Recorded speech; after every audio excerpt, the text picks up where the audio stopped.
I'd like to share with you some tips I use when I'm photographing my artwork. This can save you a lot of time and also plan for the future if you need to have higher res files. I shoot my artwork now with an iPhone. It's one of the more recent iPhones. The cameras are amazing.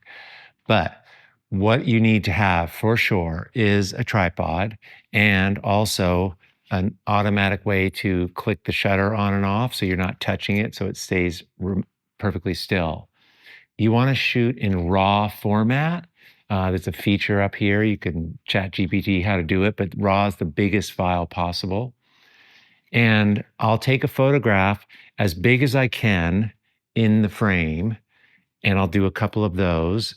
And you can see it's really well lit. I've got white paper on the ground, so it reflects the light up and gives more luminosity, more even. Then I also come in close, like I'm doing here, and I'm going to shoot this in 2 or 3 parts.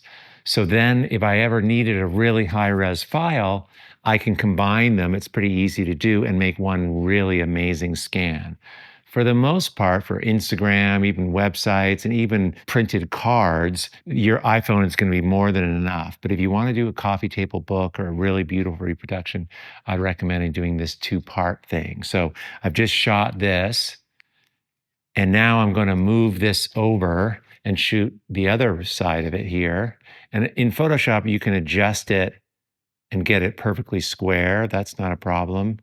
But we just need to have the raw data. And I've got to wait a second for this camera to stop moving, and then I shoot it. Now I've got 2 images that will go together. There's a million ways to do this. I know people pay a lot for this, but I find this the fastest, and I can get the right balance of color, and the rest I can do in Photoshop. Great photographs are really, really important, and this is how I do it. Anyway, I hope this was helpful.